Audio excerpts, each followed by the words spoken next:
Thank you very much, Josh. And John Rubinstein, it's great to see you. And it's interesting, you are not on the golf course right now. I'm with you. Yeah, you're with me, which is great. And we might even talk a little bit about golf or, things that people do to actually center themselves and relax in life, etc. Any thoughts about that? But it is great to be back with you. John was an early client of mine when actually I was working at Apple and John was at Apple, and we did kind of a nice journey at Apple together for a number of years. And then I followed John over to Palm. And then I just kept connected with John through referrals and coaching, and he's been just a really strong supporter of Velocity, giving us lots of clients and really helping Edward and me get Velocity going. And so appreciate just you being with us, John, on the coaching journey with us for so long. It's great. So, I won't go into John's bio. You have it. It was in the announcement for this event, but he has a really stellar career, beginning at HP and then at Apple and at Amazon as well. And he's worked with some of the most iconic companies in the world, really. And he had stops along the way, CEO at Palm and also co-CEO at Bridgewater. And currently he's an advisor to PDT Partners. And obviously in his resume, he's a director on the Amazon board. So lots to talk about in so many roles that you play, John, from just being an executive, working for big companies, a board member, an investor, also doing a lot of work with startup founders and just his ideas about innovation and also products as well. So there's so much really to talk about. So, John, it's great to have you here, and I'm just so looking forward to this conversation. Well, it's great to be here, John. If I remember correctly, I think I brought you to Apple. I think you did. Yeah, I was actually on leave at from San Jose State, and I had a year at Apple. Apple just bought my time, and I started doing a little bit of work at Apple outside of John's group. And John was the one that introduced me to come into Apple. So John was the reason I stayed working at Apple. I mean, I learned a lot about coaching from the work with you at Apple, and also just how to do good coaching work in companies like Apple and others. So. John, let's start with as you think a little bit about your career journey and you think about the early days of, being at HP and then at Apple, what were the best lessons and practices of leadership that you kind of took with you that you learned? And it maybe mistakes that could have been, et cetera, but anyway, that served you well as you began your career. So Well, Apple and HP, yeah. so I've been in a lot more companies than just that. Yes, right, right. We'll get to Um, some of those. but I did grow up at HP. So Ah, my first real job out of college, I mean, I worked at a computer land when I was in college, but my first real job out of college was at Hewlett Packard, which was a very different company than it is today. And it was truly a great engineering company, which unfortunately they kind of lost their way. But one of the things that they had was a lot of management training for the people at the company, for the engineers there. And the other thing is, when I got to HP, they didn't really like commit to where you were going to be, and so I ended up. I do hardware, I do software, I kind of do lots of different stuff, but but I ended up in a software team doing like network drivers or something like that. And I'm like, I'm not doing that. So I went to the wrong company. I got to go somewhere else. And they said, well, before we can put you in the design team, doing CPUs and stuff, why don't you go spend, a year down in manufacturing? Because they had a rotation program in those days. And so I actually spent 19 months, something like that, just on the production line. I mean, in those days, we had, design and development upstairs, and manufacturing was downstairs, like on the first floor. And so we actually had production lines and PC boards and all that kind of good stuff. And so I spent a year and a half basically running the test group for the manufacturing line. and I had a bunch of technicians and programmers working for me, and we were testing HP's latest test products that were coming out, and it was a brilliant education on sort of what to do and what not to do, and that combined with the management training that I got over the years Mm, was really helpful. Now, one of the things about HP was even though they had a technical ladder, the management ladder was such that once you kind of went into management, you didn't get to do any technical work anymore. And so first of all, I never went into the management track because I didn't want to get away from technical work. But I also thought that was fundamentally wrong. mm, I always believed, I still believe that managers and executives, CEOs, whatever, of product companies ought to be product people. mm. They ought to be development people, and engineers, and computer scientists, et cetera. And so that was kind of a early lesson in how not to do things in some ways, Yeah, right? yeah, And from there I joined a couple of startups, and one day I got a call from Steve Jobs, kind of going, hey, we need you at Next, and so I ended up there. yeah, yeah. Interesting, John, that whole thing around the tracks, right? The management versus the product. And just thinking about where you sit now at Amazon and others, and thinking about development and people and succession planning, what is your thought today about that with companies, right? Around product knowledge, technical knowledge, leadership skill set. I mean, we deal with this all the time, right? Yeah. Any thoughts about that in terms of current state today? Yeah, I don't think it's fundamentally changed. And Hasn't and changed. and the other thing is this brings us sort of to the whole, founders mode discussion that's Yeah, been yes, going on that's going recently. around. Yes, I, yes.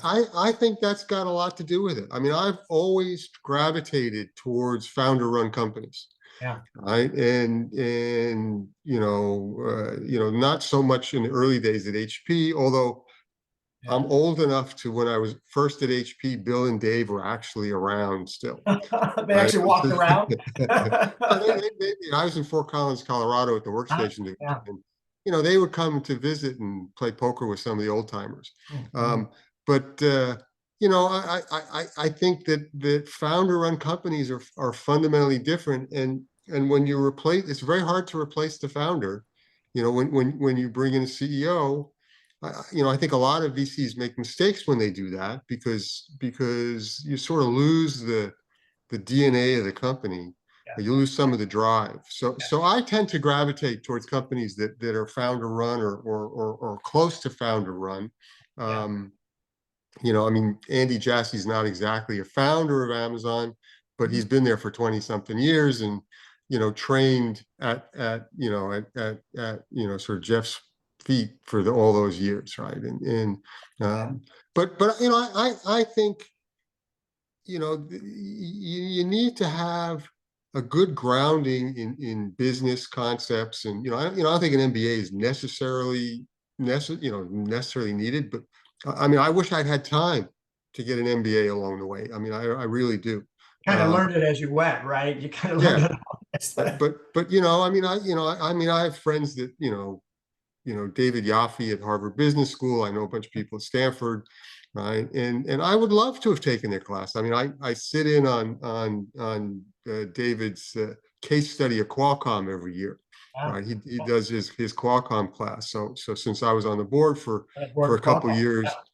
Yeah. and he was on the board of Intel at the same time, and so we kind of we've been friends for a long time, and so we kind of get Yeah. to compare notes on what's going on in the industry. But I think having a good solid business sense is really important. But the most important thing I think is a feel for products and what people want. Yeah. And then frankly, that's where Steve Jobs was brilliant, Yeah. right? He had an instinctual feel for what people wanted, Mhm. right? And while he wasn't a technologist, he thought he was, but he really wasn't. um, and he wasn't a great manager from a classic manager point of view, but he attracted outstanding talent, which I He think is was one of able the to bring in a lot of good talent, and yeah. and also Someone's at keep the the front door. Sorry. yeah. Let me go close this door. Okay.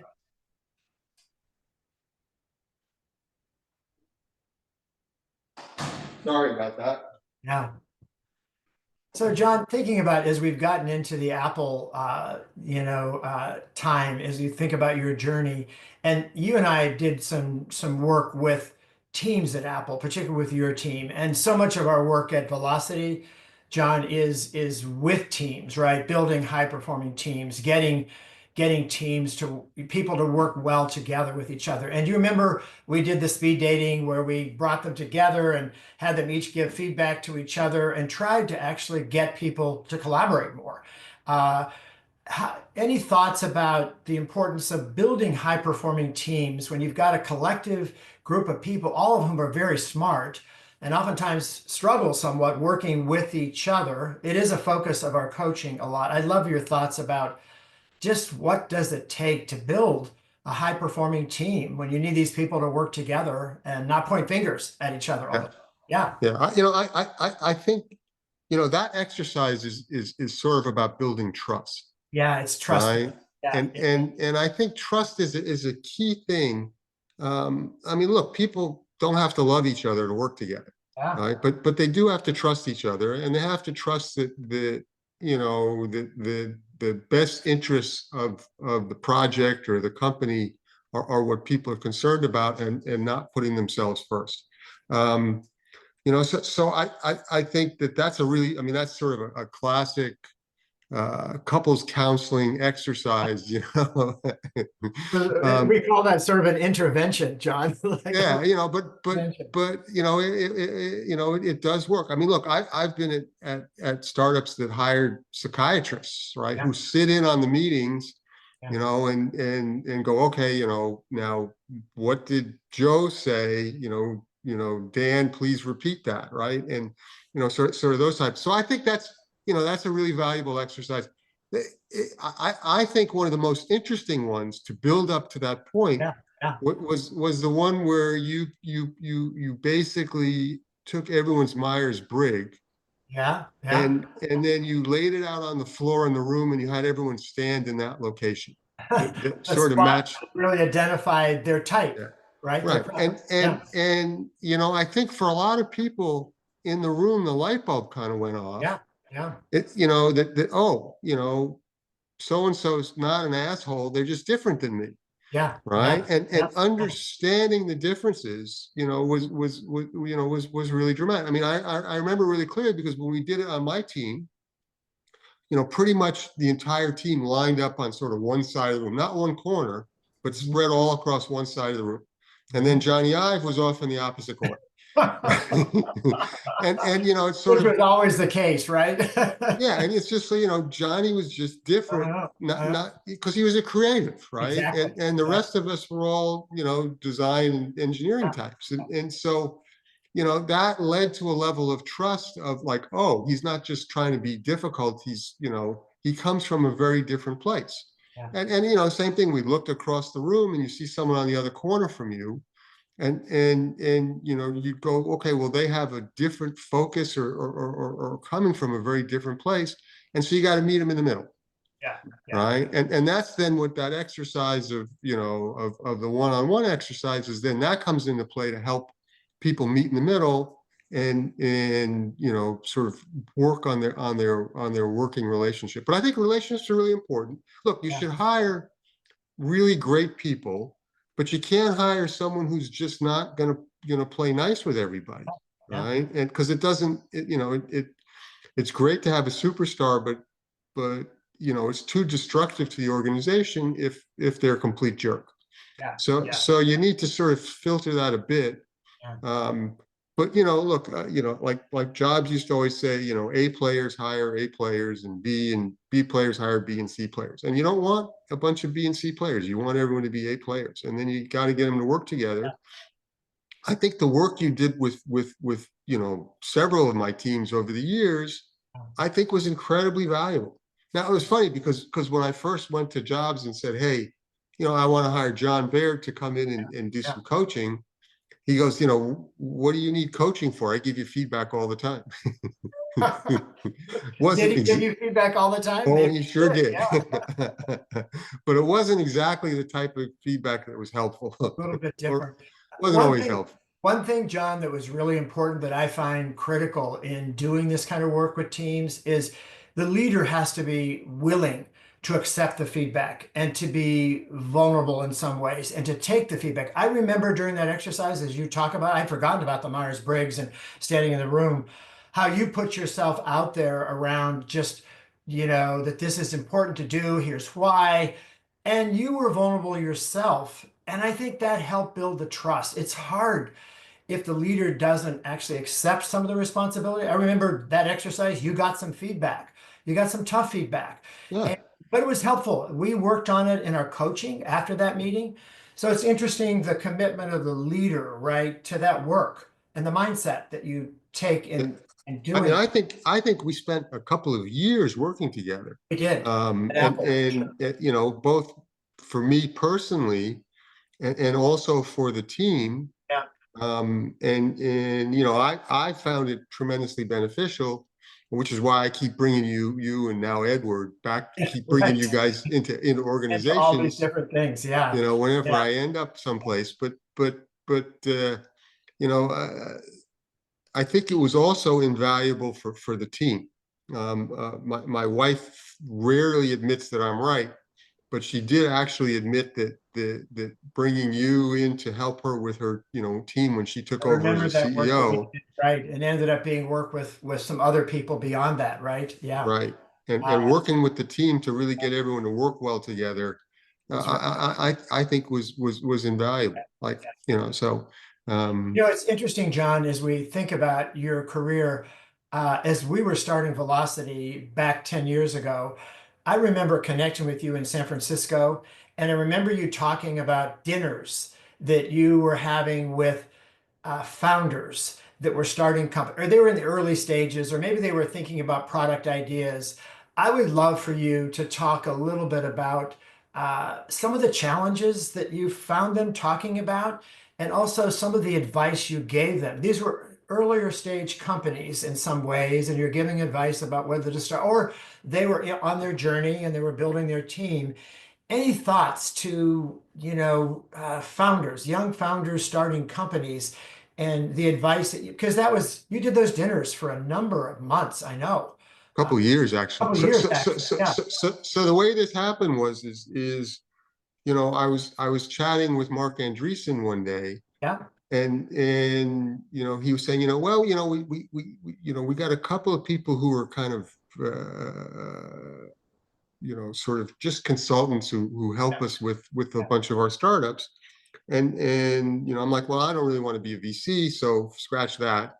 But he goes, well, we do these group dinners, and so maybe you'd like to try that. Mhm. And so I was living in San Francisco at the time, and I'm like, sure. So they gave me, I don't know, it was six or eight, probably six, seven, eight, 6 or 8 people, all kind of early stage startups. It was kind of interesting because it was, Instacart, Coinbase. I mean, Yeah. now these are big companies, right? Really established companies at there was that. there was a few that kind of didn't make it, so they're out of the picture. But a couple of them actually became very, very successful Yeah. companies. But look, these were all early stage companies. It was all founders or co-founders. One person from the company. Um, we would have a dinner sort of once a quarter, and they come over to my place and we drink a bunch of wine and have some good food and just kind of talk about like what it feels like to run a company, what are the kind of issues they run into. It gave them an opportunity to complain about the VCs because they can't do that to the VCs, and I had no dog in the fight. So but yeah, we talked about leadership and the frustrations. I mean, the companies were all different, but the frustrations were similar. Yeah. Look, when you're at the top of the company, sort of the buck stops there, right? And you don't really have anyone to whine to, right? I mean, you can't complain to your VCs because they don't want to hear it. Yeah. right? And most of them sort of were in the early board stage, but most of the board was VCs. So um, it gave a chance for people to share kind of their experiences and talk about sort of what's the best way to get through a bunch of issues that they may have had over the time, and talking about what it's like to manage groups of people and grow companies rapidly, and deal with a lot of the issues that a startup company runs into. And so it was great for me. I really enjoyed it because it was fun to Yeah. work with everybody, and it's been fun to watch sort of what's happened to some of these companies. And how successful some have been. But yeah, it was fascinating. It was a lot of fun, Yeah. and there was a lot of interesting discussions on a wide variety of topics. I mean, some stuff was like like hire an assistant to take care of all your bullshit at home so Yeah. that Yeah. Chief of you staff know or assistant or yeah, what, all that. Yeah. Yeah. There just so was stuff you like can that. focus 100% of your Yeah. energy. Yeah. Um, I mean, I do some yoga, but mostly I'm a runner. And, a big topic of Yeah. conversation was how do you keep your health and your sanity, Yeah. as you go through a pressure cooker of running a company, a high growth company, and high stress situations and stuff like that. So yeah, I thought that was really interesting. I did it for a few years. Yeah. Um, and ultimately I couldn't do it anymore because I didn't Yeah. have the time. So Well, it's interesting because Velocity is about ready to launch after the first year, what we're calling CEO circles, which is a way we did this during COVID, and it just people had such a need to connect. It's the same concept that were led by coaches to talk about common problems. And interesting, you talk about yoga, and I know you're a golfer. I mean, interesting about balance in life, right? I mean, founders just, it's like the hours they spend and the stress they're under. I find that's a big how they manage stress and anxiety. I find more mental anxiety, mental health issues in general seem to be out there. What's your thought about that? I mean, what do you advise people? I mean, do they have to have a plan for that, right? I mean, is it people are different around the way in which they manage, right?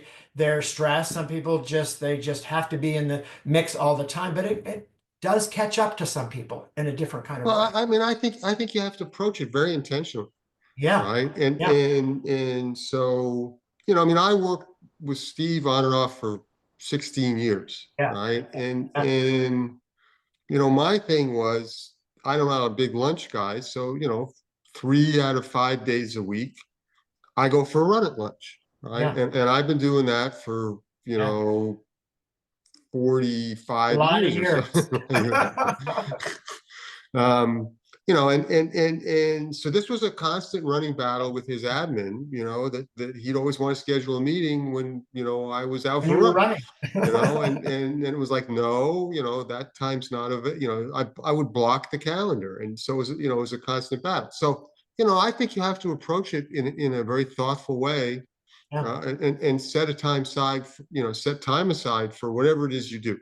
right? Golf's tough to do if you're a CEO, It right? I mean, is the time golf takes. unless you're Morgan It Stanley or really something is like that. difficult. Yes. That's too much time. But you should be getting quality time in, and at Bridgewater, there was Yeah, meditation time because Ray Dalio was big into much big into meditation, that. Yeah. right? And I'm a runner, so I'd run, and other people do yoga or other kind of workouts.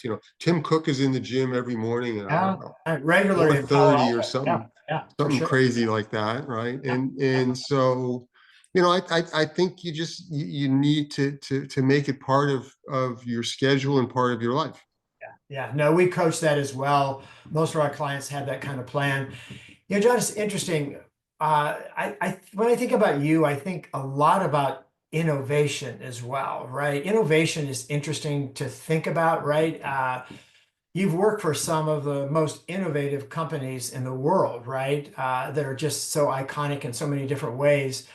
What are the elements of leadership that you think promote a culture of innovation? I often think, I mean, I'm still I've done work at Apple for a long time, and it's interesting around, are they as innovative as they once was? I mean, there's lots of questions about that. Is Amazon, how do you think about innovation in companies, particularly ones that scale to being larger? And I'd love your thoughts about that. And what does it take to create that culture of innovation around the leader, particularly? Yeah. Yeah. Oh, well, first of all, I think you have to create a culture of excellence, Ah, right? yeah, I think that's really key.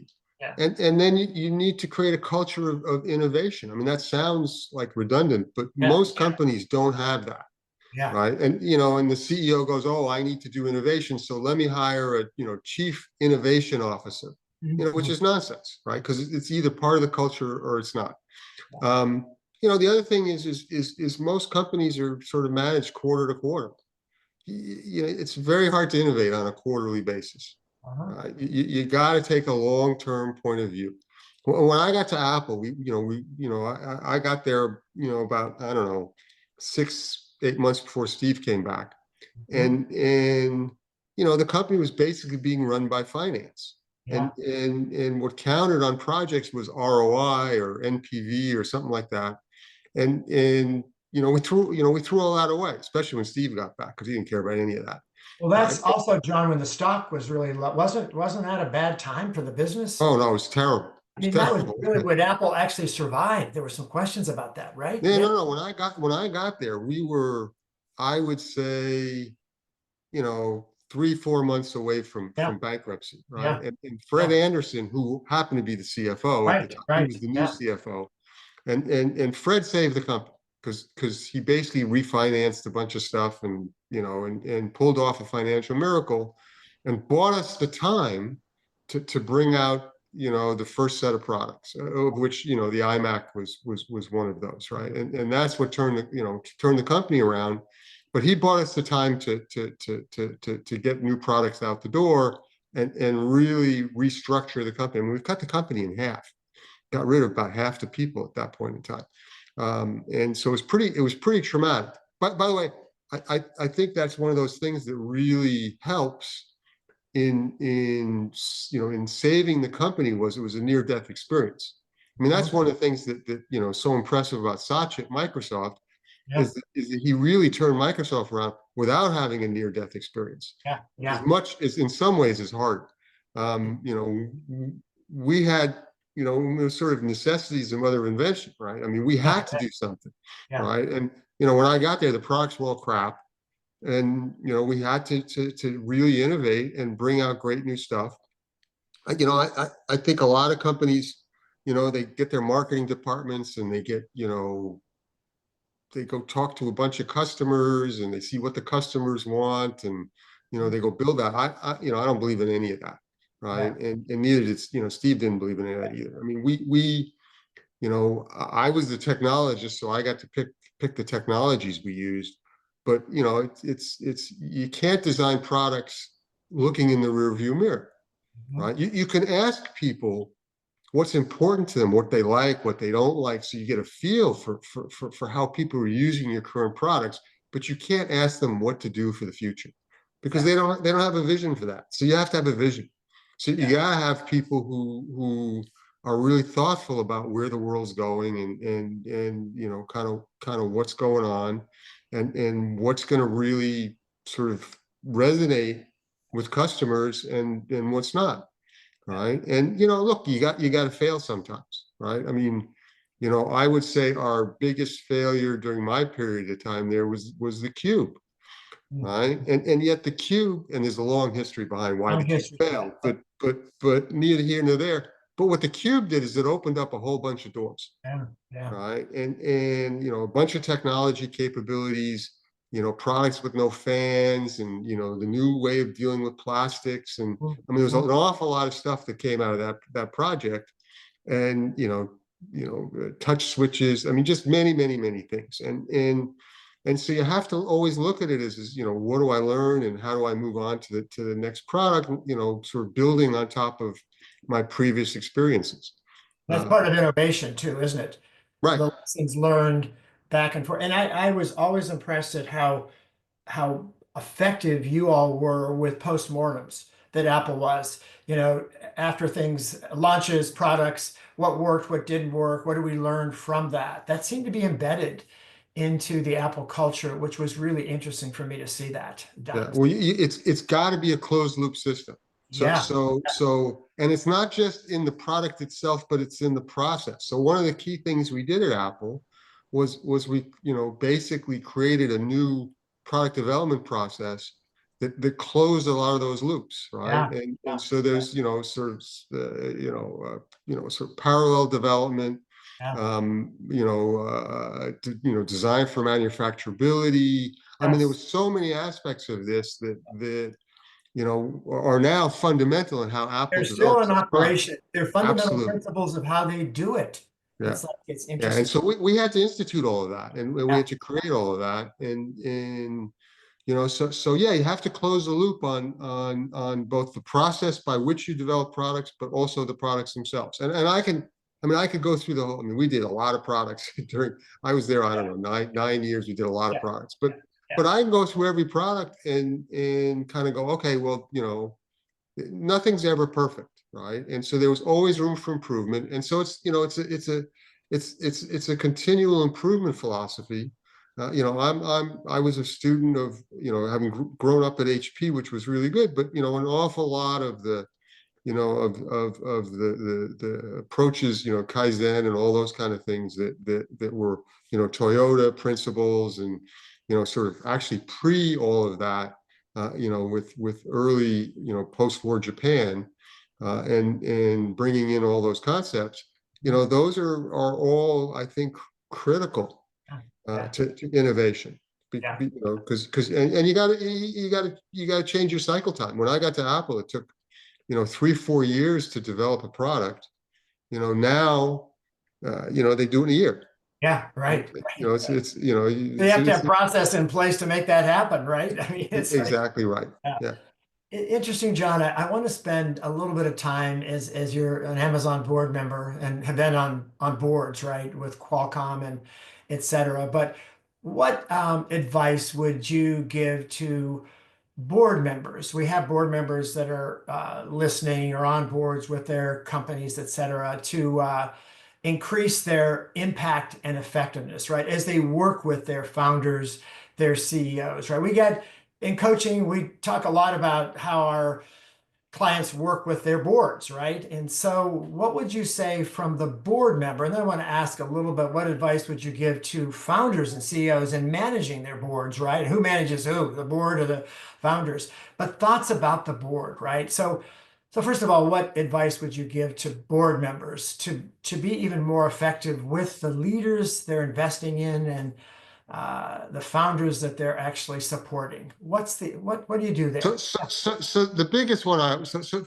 for new board members, especially ones who came from an operating role, Yeah.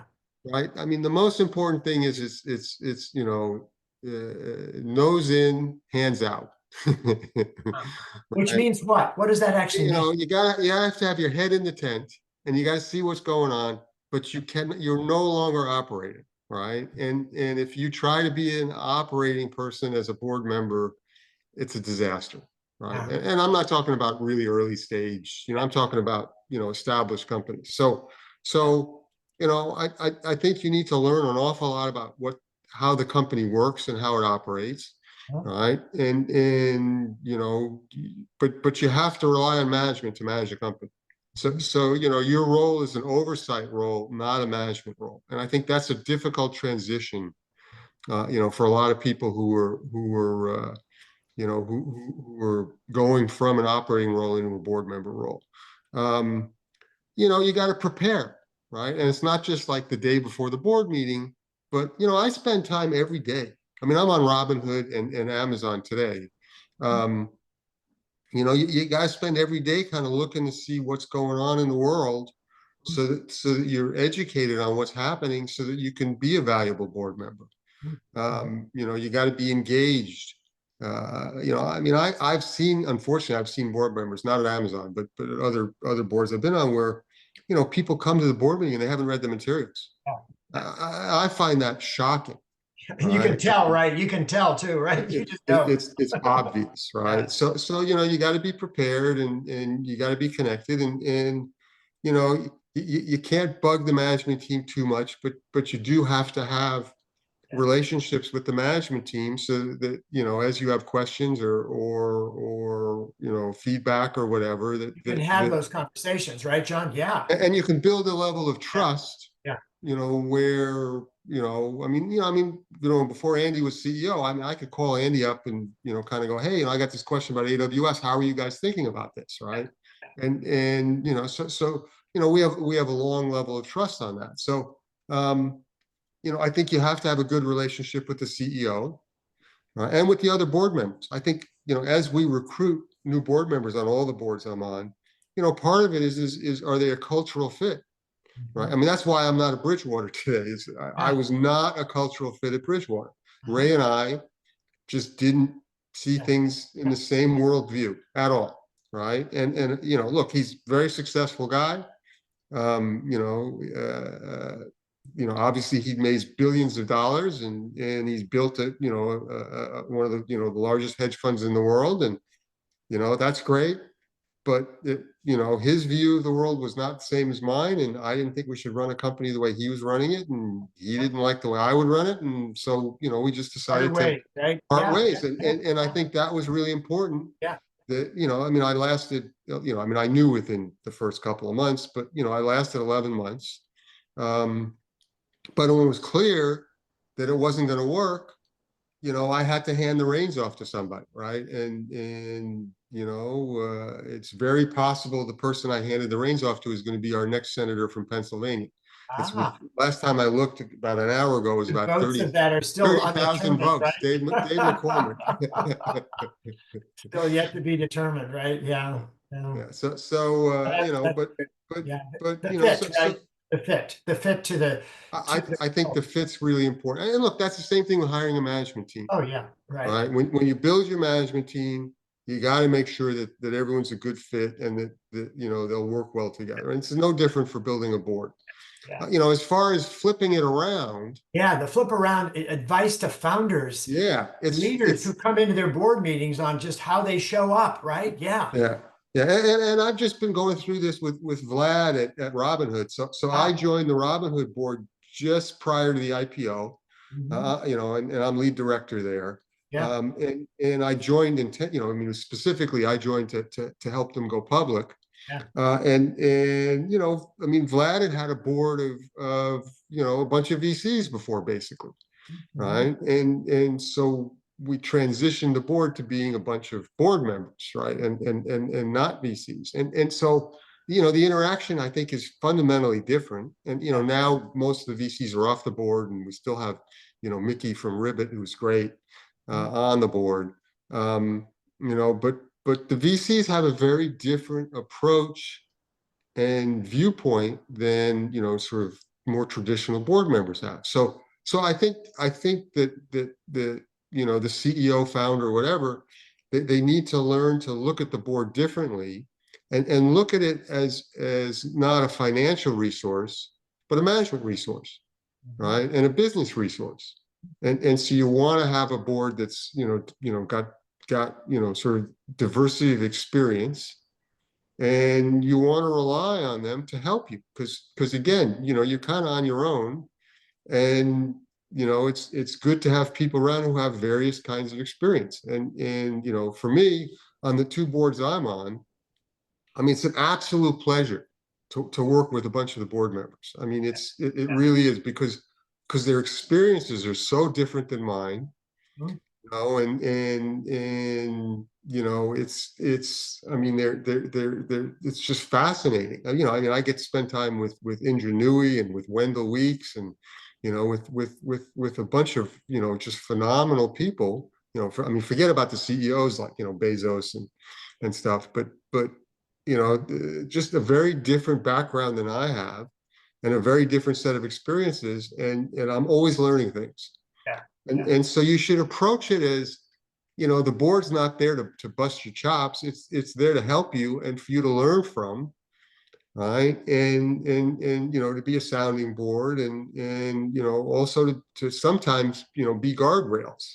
Yeah, yeah, yeah. We sometimes, John, get feedback from founders that they'll say in a coaching session, if they're struggling with their board, I just don't feel comfortable sharing what keeps me up at night, right? And they're worried about some things, right? I mean, this idea of sharing, and of course, it gets to the trust, but that It's should be so something important. to share those feelings, Yeah, right? That the founder has about what they're worried about, because the yeah, board probably worried about the same things, yeah, likely, yeah, yeah. right? No, no. I mean, look, Amazon board meeting.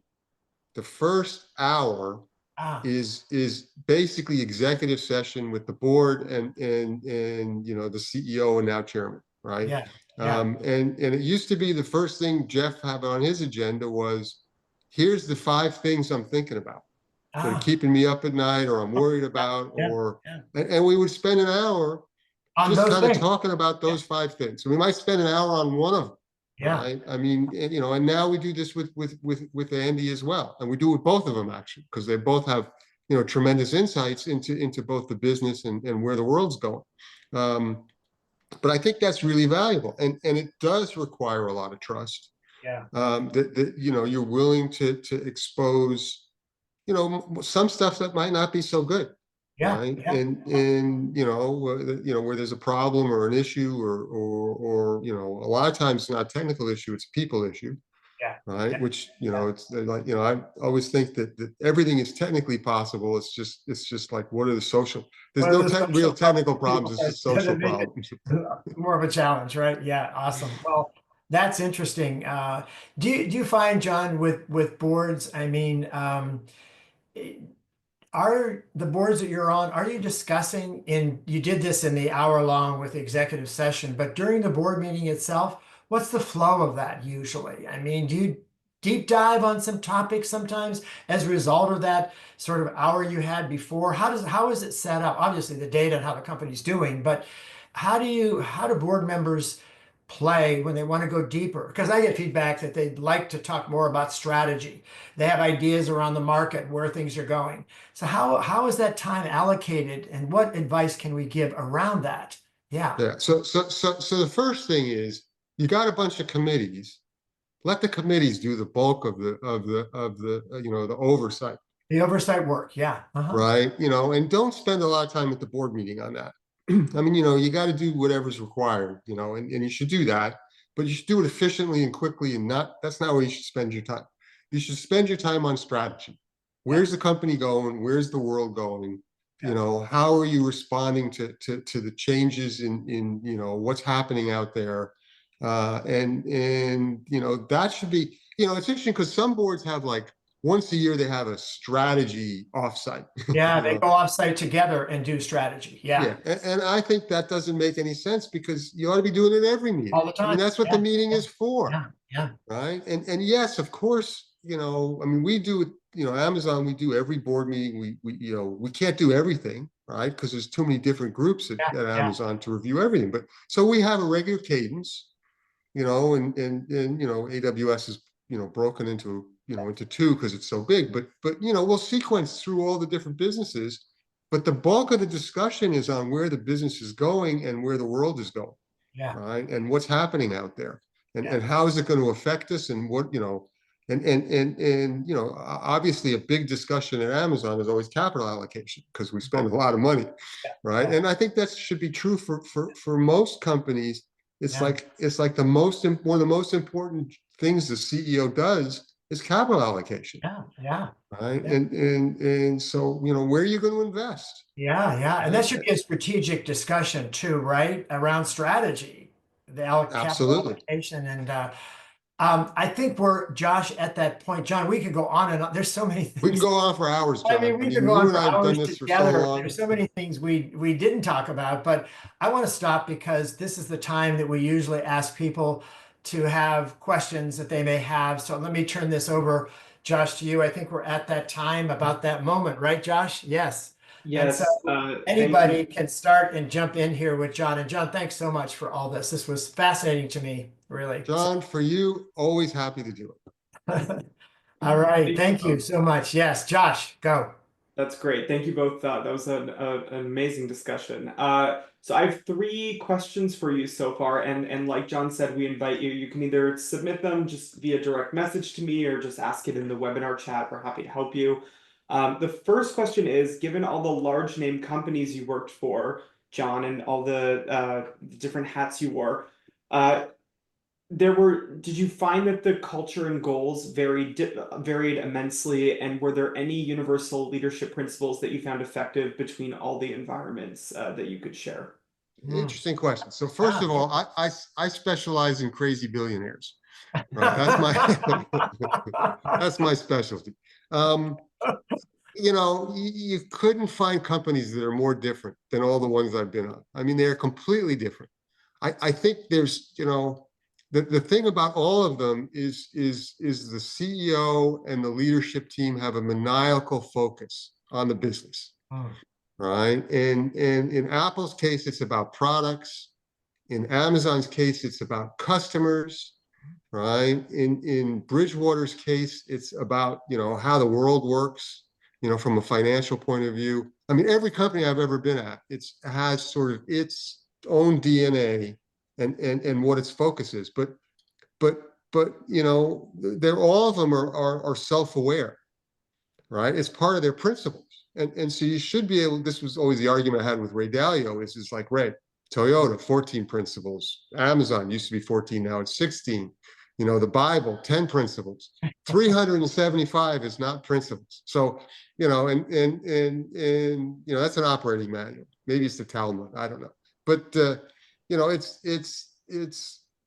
companies have to decide what's important, and that's part of their culture, and they have to live to that. And so when a difficult decision comes up of which path to take, your principles should guide you. That should be true in your life too, by the way.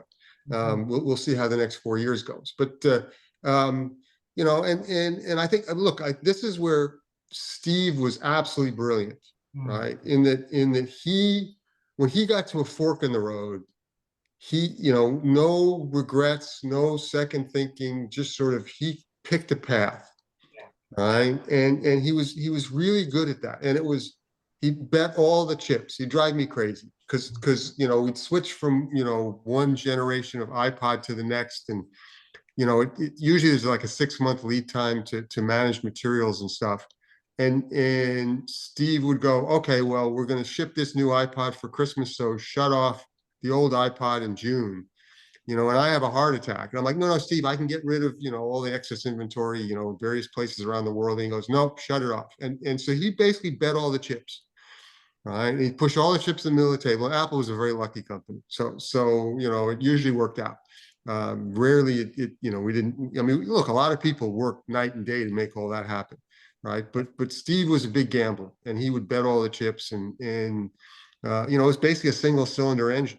Right. Amazon's a completely different beast. So I would say that focus on the company's principles, but they're very different companies. Mm, yeah, very helpful. I'm actually going to combine two questions that we got because they're quite similar. How did you approach fostering innovation while meeting immediate business demands? What lessons would you share for leaders who are trying to maintain that balance? The very pressing stuff, but then the big visionary stuff as well. Yeah. So again, different at different companies. You got to do both, right? It's the Jim Collins, the brilliance of the and versus the tyranny of the or, right? And so you have to figure out how to get both done. You have to be keeping your, sort of your, looking out to the future. And Steve and I used to battle about this all the time. We battled for a lot of years. But I mean, like developing chipsets, right? I mean, I was developing chipsets for products that were 3-4 years away. And Steve's like, no, we got to focus on this next product, because he was very sort of next product focused. But at the same time, you got to work on chips, because they, in those days, particularly, now it's less so, but in those days, there was really long lead time to get them right. So I think you have to have a balance, and I can't give you a formula for it. I mean, all of this product development, managing companies, all this stuff. It's all part art, part science, right? And you can document the science, you can't document the art, right? And you can teach the art, I think, not to everybody, but I think people can learn the art. And I think, sort of the apprenticeship model, I think works pretty well, right? And I mean, I've worked for some amazing people over the years, who I've both learned things to do and things to not do, right? And that starts like, from when I was a kid, right? And sort of all through the years. And then look, I'm still learning. Every time I get involved with stuff, I learn something new. Um, I think it's just partially the art is part of the balance. Do you think, John, just Josh, following up on that, do you think, John, that the effective leaders that build effective companies, are they the ones who bring more of the art, or can you bring the science and build the company? What's the thought? I mean, Steve was a product guy for sure. But he had the art of deciding it was this, but not that, right? Mhm. So what is it? Is it more art for effective leaders combined with I think you have to decide what your superpower is, ah, and make sure you surround yourself with people who have the other superpower, the other side? Yeah. right? But at the end of the day, there's a gut feel to this. Yeah. Yeah. Um, you know, that people either have or they don't have, Mhm. right? And I don't know how to, I don't, I, you know, I know how to sort for it, but I don't know how to figure out, okay, how do you learn that? Like, where do you go to college to learn that? I don't know how to do that, right? I think a lot of it's experience. I think, like I said, a lot of it's apprenticeship. Uh, you know, I, Everyone's complaining about having to go back to work, but go to the office. But I think that you lose a lot. I'm with Andy on this. I don't think the apprenticeship thing works as well, if you're not together with people. That's my, probably I'll probably get a bunch of hate mail for that, but that's kind of how I see it. Yeah. Yeah. Great. Well, We let's see. Anything else, Josh, there? Yeah. Yeah. We have a question from Nancy. How do you get leaders to embrace change? Hmm. This is one of those, the men have not eaten in days, right? You force them.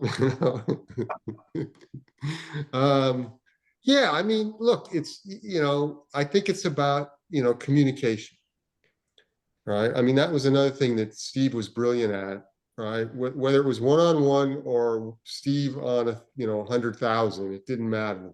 Everybody in that room felt like he was talking directly to them, right? And I think it's about communicating, right? And you don't have to agree, but you have to explain kind of why we're doing what we're doing.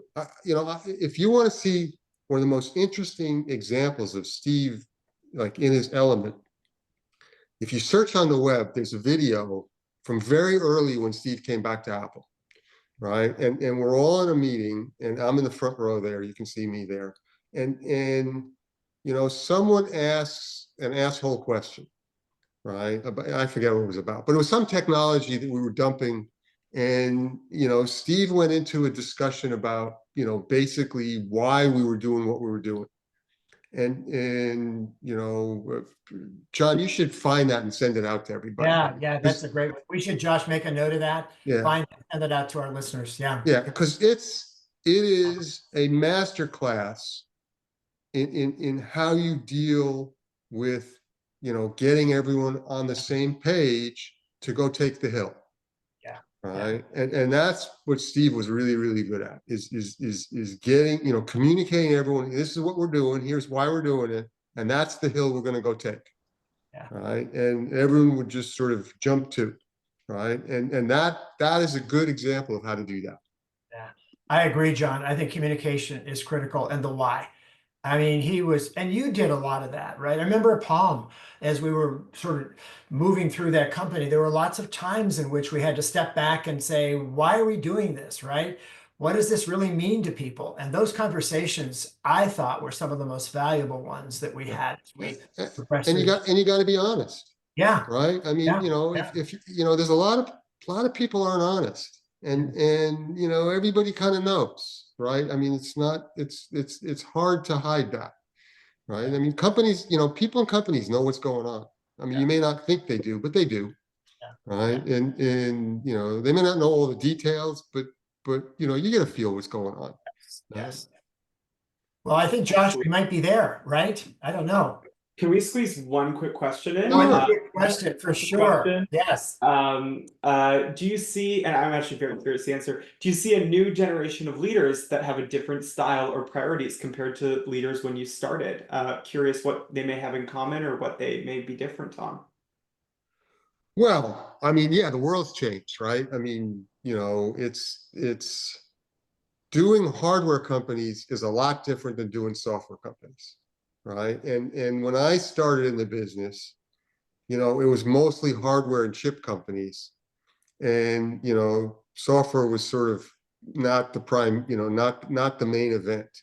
Today, software is the main event, right? And how you do a software company is vastly different than how you do a hardware company. It's different requirements, different capital needs.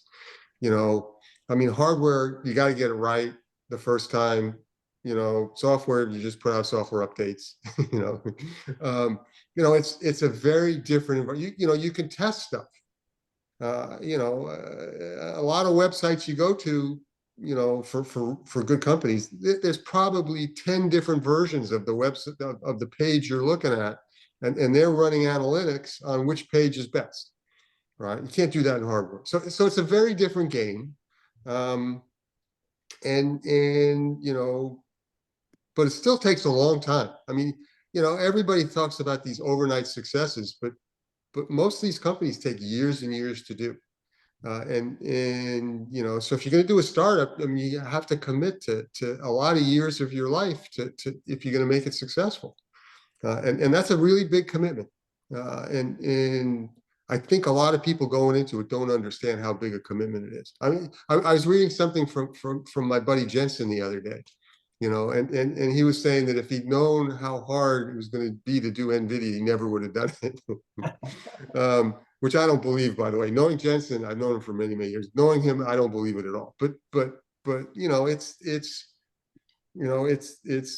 being sort of oblivious to how difficult it's going to be is probably a helpful thing going into it. But no, I think it's there's a lot of real difference. I mean, there's a lot of similarities, but there's a lot of real differences that have occurred over the years, as we've migrated to different kinds of businesses.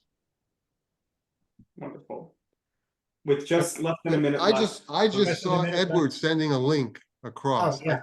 Is I that think he sent the link. Is that the Steve Jobs link? the Steve Jobs link? Looks like it. Yeah, I think so. Yeah. Yeah, think we'll make sure Make to sure tag me everybody in gets and it.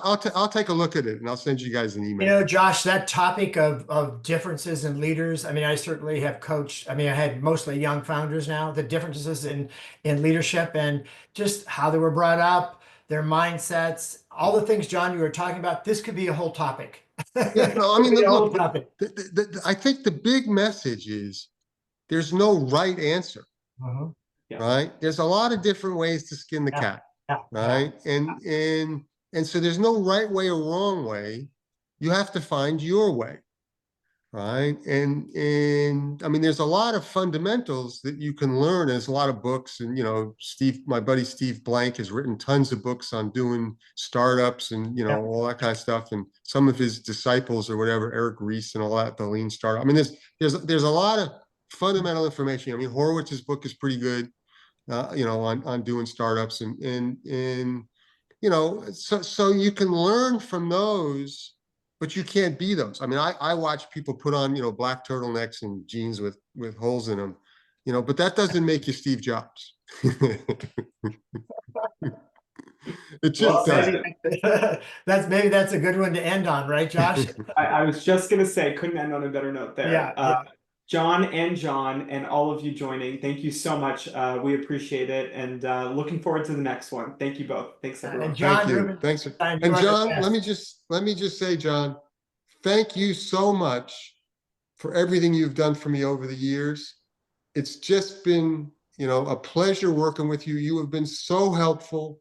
And it's why I always pitch you and your team to all the companies I work with, because it's been so helpful. So I owe you a huge debt of gratitude, which I hope I've paid back over the years. Oh, you have in so many ways. You are the best, John. Thank you so much for today and your time. Thank Yeah. you, Josh. Good talking to everybody. Thanks for Thanks, the Josh. platform. Right. Thank you so much, everybody. Bye, all. Yeah. Take care. Bye.